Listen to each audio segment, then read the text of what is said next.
Los hombres que miran hacia el océano raramente comprenden lo que yace más allá del límite azul. No son las olas lo que debería inquietarles, sino lo que duerme bajo ellas.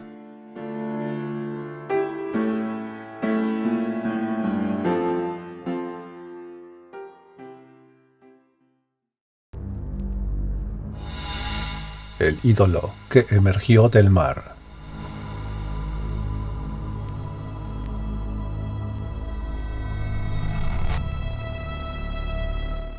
Capítulo 1. La escultura sumergida. En abril de 1996, Eric Matthews, oceanógrafo afiliado al Instituto Woods Hole y de espíritu racionalista inflexible, se embarcó en una expedición solitaria hacia una zona del Pacífico Sur que figuraba apenas como una mancha sin nombre en las cartas náuticas. Allí, en torno a una isla abandonada y olvidada por el tiempo, su sonar captó estructuras rocosas inusuales, formas que no se alineaban con las formaciones coralinas conocidas, ni con los patrones geológicos típicos de la zona. El objetivo oficial era cartográfico. El verdadero propósito era más íntimo: perseguir un presentimiento, uno que no reconocía como tal, pero que lo empujaba a esa región desde hacía meses, desde que una noche soñara con estructuras que giraban sobre ejes que no deberían existir. El tercer día de inmersiones rutinarias fue diferente. A más de 30 metros de profundidad, yacía semienterrada entre la arena y el coral muerto una figura de piedra verde y negra. Al principio, Matthews creyó que era una formación natural, una roca erosionada, pero al acercarse, el patrón emergió con claridad inquietante: tentáculos tallados que se retorcían en espiral desde un núcleo bulboso, surcado de pliegues, como un rostro oculto tras una máscara sin ojos. La extrajo con esfuerzo, pesaba más de lo que debía, y sin embargo parecía flotar un instante antes de ser recogida. El material era frío, casi glacial, incluso después de haber estado bajo el sol durante horas a bordo del bote. En la superficie, la escultura no perdía su extrañeza. Medía cerca de 30 centímetros de alto y representaba una criatura imposible de clasificar: cabeza de cefalópodo, cuerpo rechoncho, alas membranosas pegadas al torso, y un gesto que no era expresión, sino amenaza silente. Matthews no era supersticioso. Había trabajado entre volcanes submarinos y en las trincheras del Índico. Había presenciado peces con formas que parecían producto de una pesadilla, y había visto estructuras minerales con apariencias fantásticas, pero nunca, jamás había sentido que lo observaban desde una piedra. La escultura que colocó sobre una mesa metálica en la pequeña cabina de su embarcación científica parecía irradiar una presión muda. Matthews intentó dormir, pero sus pensamientos eran interrumpidos por un murmullo tenue, casi como el golpeteo de burbujas entre los huesos del oído. Se levantó varias veces para mirar la figura, intentando racionalizar su forma.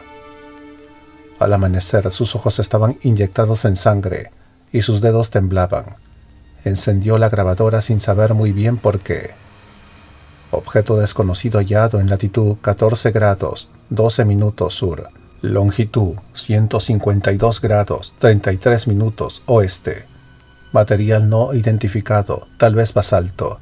El diseño sugiere iconografía ritual, pero no se corresponde con ninguna cultura polinesia, melanesia ni micronesia. Tentáculos, alas. La figura parece representar una entidad mitológica o inventada. Hay algo perturbador, demasiado preciso para ser casual. En el fondo no podía explicarlo, pero sabía con certeza que aquello no había sido tallado por manos humanas, no con herramientas convencionales, tal vez no con herramientas en absoluto. Volvió a mirar hacia la isla. Una nube cubría su cima, como un manto de niebla sujeta por voluntad ajena al viento. Algo dormía allí, algo que no debía haber sido despertado. De vuelta a Massachusetts, no dijo nada de sus sensaciones. En el aeropuerto envolvió la escultura en telas oscuras. No declaró su existencia en aduanas. Y en Arkham decidió consultar al profesor Elijah Drexler, erudito de historia de las religiones y lenguas preclásicas de la Universidad de Miskatonic. Si alguien podía decirle qué demonios era esa cosa, sería él. Capítulo 2. El erudito y el libro prohibido. La Universidad de Miskatonic había visto pasar generaciones de sabios, locos y buscadores de lo innombrable. Su biblioteca, una amalgama laberíntica de estanterías oscuras, escaleras crujientes y salas clausuradas por más de un siglo, contenía libros cuya mera existencia debía ser negada. Sin embargo, entre aquellos pasillos, el profesor Elijah Drexler seguía transitando con la resignada dignidad de los hombres que han leído demasiado. Cuando Eric Matthews lo contactó, Drexler aceptó recibirlo sin entusiasmo. «Oceanógrafo», murmuró al colgar el teléfono. «¿Y qué quiere un oceanógrafo con un historiador de cultos muertos?» La cita se concretó 2 días después, en el despacho del profesor, una caverna cubierta de polvo, mapas viejos y documentos manuscritos con caligrafía temblorosa. Drexler, hombre enjuto de rostro alargado, saludó a Matthews con una formalidad cautelosa. Había algo en la mirada del visitante que lo incomodaba, una mezcla de agotamiento físico y de otra cosa, algo que parecía haber sido arrancado de lo racional, como si su mente hubiera mirado a través de una grieta en la realidad. «¿Qué desea mostrarme, señor Matthews?» Eric abrió su mochila con manos vacilantes. Del interior extrajo un bulto envuelto en lino oscuro. Lo colocó sobre la mesa con el cuidado con que se trataría un artefacto radiactivo. Al desenvolverlo, el ídolo emergió. La luz de la lámpara osciló un instante, como si no quisiera tocar la superficie de aquella cosa. Drexler no habló de inmediato. Se incorporó, dio un paso atrás. Su expresión pasó del escepticismo académico al estupor, luego al terror frío.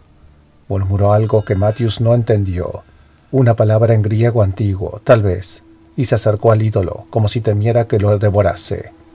«¿Dónde lo encontró?», preguntó con voz quebrada. «En el Pacífico Sur, cerca de una isla deshabitada que no figura en ninguna carta náutica». La escultura estaba semienterrada en la arena, a unos 30 metros de profundidad. Drexler no respondió, abandonó su silla y caminó directo hacia un armario cerrado con candado. Extrajo una llave del interior de su chaqueta y lo abrió con lentitud ritual. Dentro una docena de volúmenes descansaban en cajas de cartón. Sacó uno, un libro encuadernado en cuero oscuro con letras ya desgastadas. Lo depositó sobre la mesa. Matthews leyó el título con una mezcla de fascinación y duda. La escritura de Ponapé, fragmentos y traducciones, copia privada. El profesor lo abrió con manos firmes, pese a su edad. Pasó las páginas con rapidez hasta detenerse en una ilustración. Un dibujo monócromo, burdo pero nítido. Era la misma figura, el mismo ser con cabeza de cefalópodo, alas y garras. «Esto no debería existir», dijo Drexler en voz baja. «Esta imagen proviene de un texto recogido en Ponapé a principios del siglo XIX por un comerciante francés. La mayoría lo descartó como una superstición de isleños, o peor, como una invención de marineros drogados. Pero hay menciones en otros libros también, el Necronomicon, el libro de Avon, el Codex Dagonesins. Siempre el mismo ser, siempre él». Matthews lo miró con un gesto ambiguo. «Él, el que duerme bajo las aguas, el que espera soñando, Cthulhu». La palabra pareció cristalizar el aire. El silencio en la habitación se volvió denso, material. Algo en la estructura del edificio pareció crujir suavemente, como si las paredes se hubieran contraído. Drexler cerró el libro con violencia. «Doctor Matthews, lo que ha traído aquí no es un simple artefacto. Es una advertencia. Hay fuerzas que preceden al hombre y que no deben ser perturbadas. Usted ha traído algo que quizá quería ser hallado por usted. Le aconsejo con todo el peso de mis años, no siga investigando. Olvide esa isla, olvide esta escultura. Devuélvala al mar si aún puede. Eric respondió con una media sonrisa cansada. Profesor, no creo en dioses dormidos ni en mitologías activas. Solo busco el origen arqueológico de este objeto, eso es todo. Drexler lo miró fijamente durante varios segundos, como si tratara de discernir si hablaba con un hombre o con algo que ya había sido marcado. Entonces que Dios o quien sea, que aún escuche a los hombres, tenga piedad de usted. Matthews se despidió, enrolló de nuevo la escultura con el mismo cuidado y se marchó bajo la lluvia que comenzaba a caer sobre Arkham. No lo vio, pero Drexler cerró su despacho con doble llave y no volvió a recibir visitas durante los días siguientes. Aquella noche en su apartamento, Eric encendió una vela sin saber por qué. Soñó con pilares que se doblaban sobre sí mismos y una voz profunda como el abismo que pronunciaba su nombre. Al despertar, solo una frase persistía en su mente, en un idioma que jamás había estudiado. Pingligi, Maha, Na, Cthulhu, Rile, Waka, Nalan, Fagat. Capítulo 3. Los sueños de Rile. La mente humana está diseñada para resistir la intrusión de ciertas imágenes. Filtra, ajusta, descarta aquello que amenaza romper la tenue membrana de la cordura. Pero hay sueños, o realidades disfrazadas de sueño, que no piden permiso para entrar, simplemente se manifiestan. Fue la tercera noche tras su regreso de Miskatonic, cuando Eric Matthews dejó de distinguir entre el insomnio y la visión. Se había prometido no volver a pensar en la escultura. Había guardado el objeto en una caja de herramientas dentro del cobertizo, envuelto en 3 capas de lino y encerrado con candado. Pero la imagen ya no estaba allí, estaba en él. Los sueños comenzaron como susurros dentro del océano. En la penumbra onírica, su cuerpo flotaba bajo aguas oscuras y viscosas, más profundas de lo que cualquier instrumento podría medir. Una ciudad emergía del abismo. Los primeros detalles eran arquitectónicos: torres inclinadas, pilares que desafiaban la perspectiva, muros grabados con símbolos que mutaban si uno los miraba demasiado. No había luz, pero la ciudad resplandecía con un fulgor interno, como si respirara. Luego apareció él. Al principio era una sombra detrás de las estructuras, luego un ojo inmenso como un eclipse, finalmente la forma completa, colosal y blasfema, emergiendo desde las grietas de la ciudad. No era exactamente un pulpo, ni un dragón, ni un dios. Era todos ellos. Sus tentáculos se extendían más allá de la visión, pero su rostro lo miraba directamente, y cada mirada perforaba una capa de la razón. Aquella criatura, sin emitir palabra, comenzaba a hablarle, no con sonidos, sino con ideas, conceptos completos, ecuaciones de existencia, geometría no euclidia, convertida en lenguaje, un idioma incomprensible, y sin embargo, Eric, horrorizado, lo entendía. Le mostró un mapa que no era un mapa, sino una sensación de coordenadas. Le indicó una dirección sin trazarla, y al final una palabra emergía desde el fondo del mar. El nombre del lugar que solo existía en sueños y leyendas. Rile. Al despertar, Matthews jadeaba, cubierto de sudor frío, con el corazón martillando en su pecho. Pero no escribió nada. No podía. La existencia no era transmitible.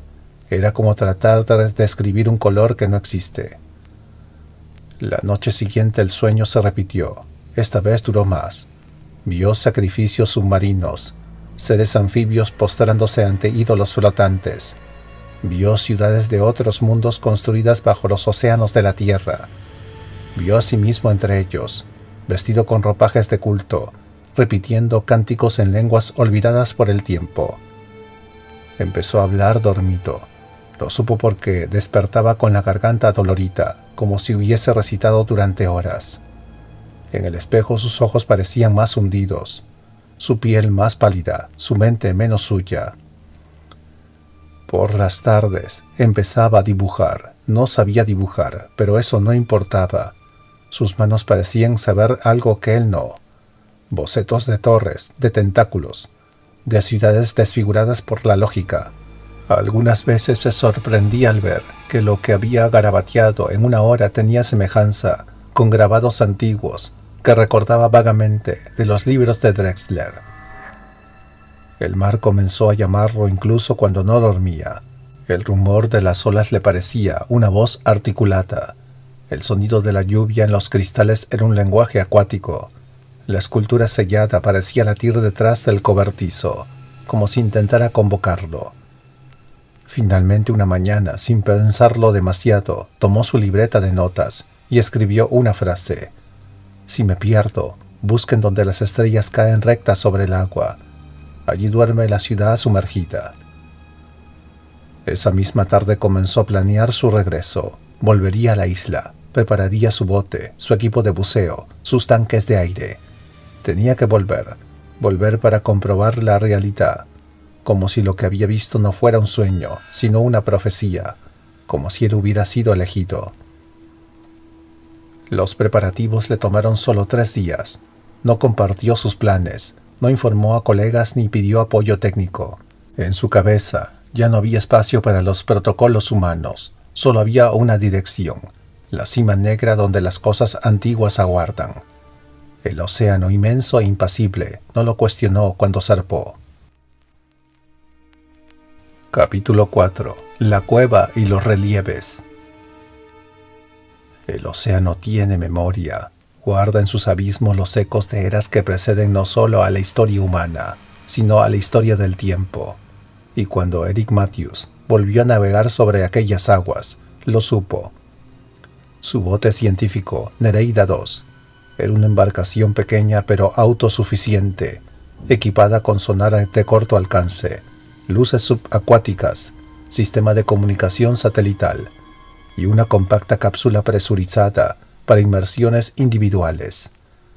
Sin embargo, en esa travesía no usó el sonar, no encendió las balizas, solo siguió las coordenadas de su sueño. El cielo estaba gris y denso cuando llegó. La isla sin nombre parecía más marchita que la recordara. Una masa de tierra olvidada por los mapas y la biología. No había aves, ni insectos, ni vegetación visible en tierra firme. Solo una línea de piedras cubiertas por líquenes oscuros y el rugido perpetuo de las olas que parecían no romperse contra la costa, sino ser tragadas por ella. Eric fondió el bote cerca del punto donde había hallado la escultura. Ajustó su traje de inmersión con movimientos automáticos. Revisó sus tanques de aire, las linternas acuáticas, el medidor de profundidad. Llevaba un cuchillo sujeto al muslo. Cuando cayó al agua, una ráfaga de frío lo envolvió hasta los huesos, a pesar del traje de neopreno. A los 15 metros de profundidad, algo cambió. La visibilidad era buena, pero la luz solar parecía deformarse, como si pasara a través de capas de cristal líquido. La fauna marina había desaparecido, ni peces ni corales ni anémonas, solo arena movediza y extraños montículos cubiertos de algas. Entonces entre 2 formaciones de piedra lo vio. Una hendidura de angosta, tapizada por algas de un verde oscuro, que no se balanceaban con la corriente. Estaban quietas, inertes, como si esperaran. Eric las apartó con lentitud. Detrás se abrió una grieta oblicua en la roca, una entrada natural a una cueva submarina. No había corriente que la recorriera. El agua estaba inmóvil dentro, como si el océano la evitara. Se deslizó por la abertura. Las paredes eran de piedra negra, lisa, y a medida que avanzaba, comenzó a notar grabados. Relieves, bajos relieves tallados directamente en la roca. Los primeros eran confusos, remolinos, patrones geométricos torcidos, pero a medida que descendía, las figuras tomaban forma. Criaturas anfibias, híbridas de hombre y pez, figuras con aletas, branquias y ojos desproporcionados. Algunas adoraban figuras más grandes, tentaculares, con cuerpos masivos que se alzaban sobre torres y montañas. Uno de los paneles le arrancó un espasmo a la garganta. Un grupo de seres humanos, con cabezas inclinadas en reverencia, entregando ofrendas a un ídolo gigantesco con alas y tentáculos. La criatura estaba representada en una pose, como si ascendiera desde la profundidad para devorar el mundo. Eric sintió vértigo. Aún con el tanque en pleno funcionamiento, le faltaba el aire. Las linternas parecían más débiles, como si la oscuridad no solo absorbiera la luz, sino la voluntad. Una figura repetida aparecía en cada panel, grabada con obsesiva insistencia.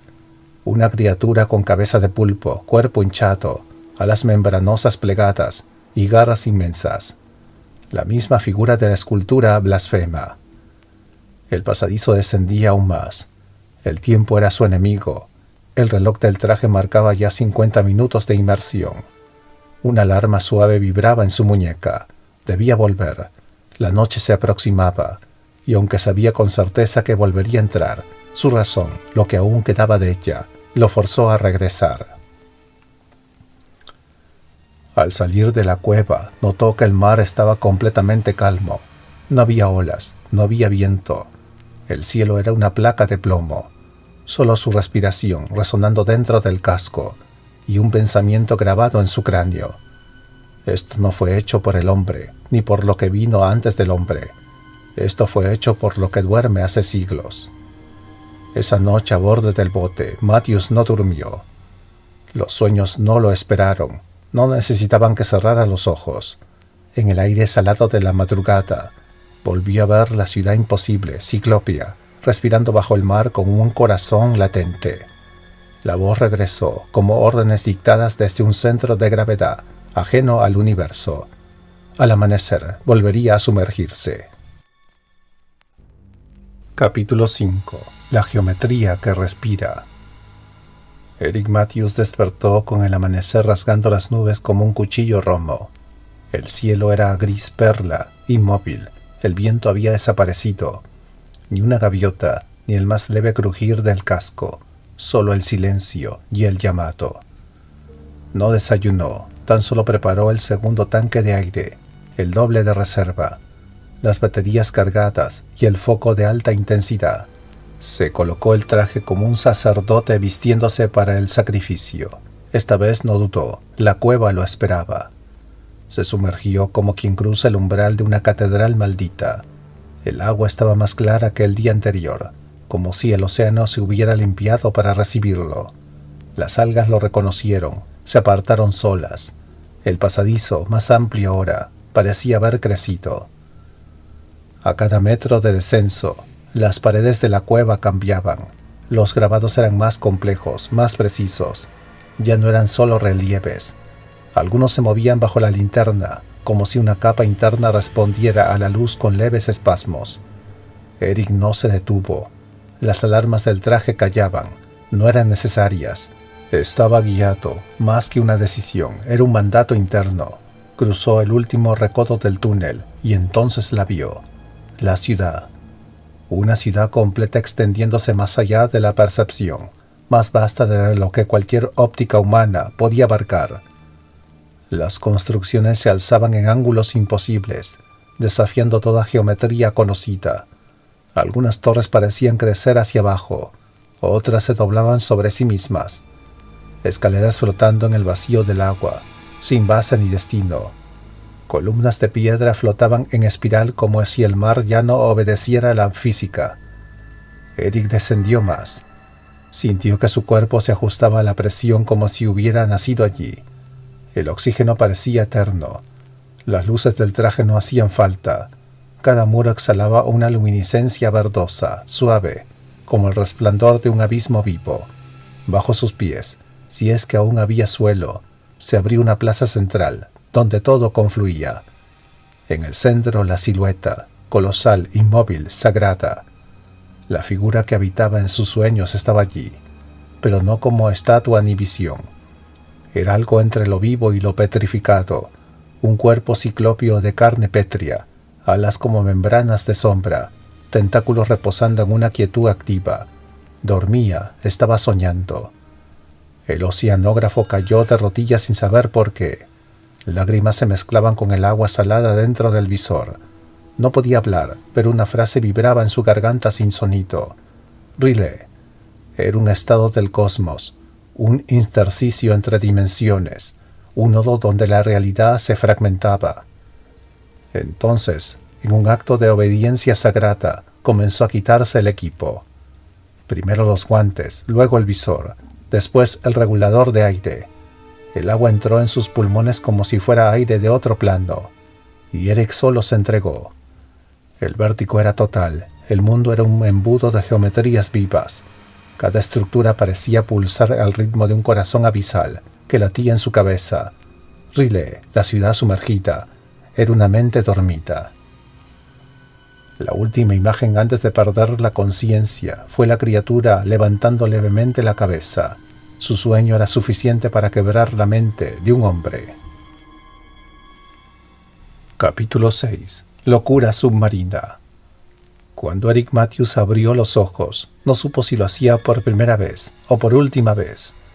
La conciencia volvió como un eco distante, arrastrada por olas que no eran de agua, sino de recuerdos que no le pertenecían. Su cuerpo flotaba suspendido en una caverna de luz líquida, sin peso ni dirección. Riley lo rodeaba, o más bien lo absorbía. Ya no era un visitante, era un órgano más de esa arquitectura pulsante. La ciudad, viva y dormida, lo había aceptado en su vientre. El tiempo no corría allí, no era lineal. Matthews intentó pensar, pero cada pensamiento era interrumpido por visiones que no nacían de su mente. Vio mundos sumergidos bajo mares de amoníaco. Vio civilizaciones devoradas por sus propios cultos. Vio bestias que caminaban sobre estrellas muertas, y en cada imagen una figura se alzaba, tentáculos, alas y una corona de silencio que no coronaba una cabeza, sino el vacío entre las formas. El nombre de Cthulhu era una infección en la estructura de la realidad. En algún rincón residual de su mente, Eric pensó en su bote, en la superficie, en Massachusetts, en los pasillos de Miskatonic, en el rostro del profesor Drexler, crispado por el miedo, en el momento exacto en que todo habría podido detenerse, si no hubiera bajado, si no hubiera tocado la escultura, si no hubiera seguido el llamado. Movió su cuerpo sin dificultad, ya no llevaba traje de buceo, su piel estaba desnuda, pero no palidecía, tenía un matiz verdoso, como si hubiera mutado sutilmente. Los dedos eran más largos, las uñas más densas, los ojos más abiertos, ya no parpadeaba. Caminó o flotó entre las torres vivientes y escuchó voces. Alrededor de él, seres se desplazaban con ritmo ritual. Algunos eran humanos deformes, otros inconfundiblemente alienígenas. Sus cuerpos eran anfibios, sus rostros amorfos. Pero todos tenían en común lo mismo, una expresión de beatitud lunática. Y todos adoraban al ídolo vivo que yacía en el centro de la plaza sin cielo, el ídolo que no estaba muerto ni despierto, que soñaba el universo mientras dormía en el lecho de las eras. Los acólitos, uno a uno, se postraban y murmuraban palabras que Matthews entendía sin querer entender. Plimle, na Cthulhu, Riley Waha, Nalfagar. La ciudad vibraba con cada cántico. Las estructuras se reconfiguraban en espirales que no cabrían en ninguna lógica euclidiana. El espacio no era tridimensional, sino algo más, algo que solo puede verse si se ha perdido el lenguaje humano. Y entonces Matthews también se postró. Su voz grave y ahogada por el agua densa se unió al cántico sin dudar, porque había nacido para esto, porque todo su escepticismo, su ciencia, su racionalismo, había sido apenas un paréntesis, un interludio antes del despertar.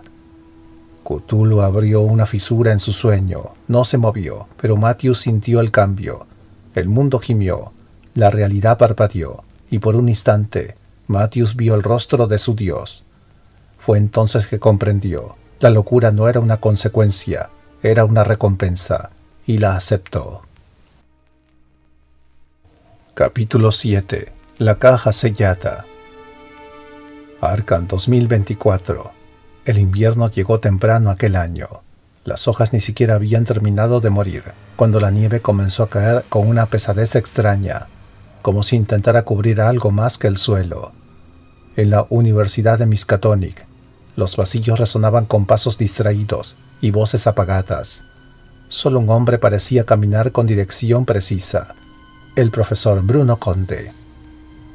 Historiador sí, pero más aún explorador de lo imposible. Conde era conocido por sus excentricidades, su fascinación por los textos prohibidos y su tendencia a desaparecer por semanas tras seguir pistas que solo él comprendía. Algunos decían que dormía en la biblioteca, otros aseguraban haberlo visto hablar solo frente a los vitrales de la sala de lenguas muertas. Nadie, sin embargo, lo interrumpía. Ese día Conde revisaba documentos sin catalogar en una sección olvidada del archivo anexo, un depósito de madera y piedra construido en 1919, clausurado desde hacía décadas por problemas de humedad. Pero Bruno, como en tantas otras ocasiones, tenía la llave correcta, una intuición férrea y una obsesión latente: encontrar los rastros de un ídolo que, según rumores de foros ocultistas, había desaparecido misteriosamente en 1996, el mismo año que un oceanógrafo de apellido Matthews fue declarado desaparecido en el Pacífico Sur. Fue al mover una estantería oxidada que lo halló, una caja de madera ennegrecida, sellada con clavos de hierro y una etiqueta ilegible, borrada por el salitre y el tiempo. No estaba registrada en ningún inventario. Su sola presencia parecía una negación a la lógica del archivo, y sin embargo esperaba. La cargó hasta su escritorio sin abrirla. Durante minutos la observó sin tocarla, como si intuyera que ese acto marcaría un punto de no retorno. Al fin extrajo un pequeño cincel y retiró los clavos, uno por uno. Un olor a piedra marina y humedad ancestral escapó de inmediato, seguido por algo más tenue, eléctrico, como un susurro contenido. Dentro, envuelta en un paño raído, encontró la escultura. Medía unos 30 centímetros de alto y representaba una criatura imposible: cabeza de pulpo, cuerpo hinchado, alas plegadas como pliegues de sombra y garras como de reptil. La superficie estaba cubierta de una patina salina que no se deshacía al tacto, sino que parecía regenerarse. Bruno retrocedió. Ya la había visto, en grabados del Codex Dagonensis, en ilustraciones marginales del libro de Avon, en pesadillas que no eran suyas, pero lo visitaban desde joven. Conde pasó las horas siguientes revisando archivos digitales, registros marítimos, obituarios olvidados. Matthews había desaparecido sin dejar rastro. El último avistamiento lo ubicaba cerca de una isla deshabitada en el Pacífico Sur. Había salido en una expedición solitaria, no registrada oficialmente, y jamás regresó. Su bote fue encontrado vacío semanas después, con los tanques de aire gastados y las bitácoras en blanco. Pero la escultura estaba allí. ¿Quién la devolvió?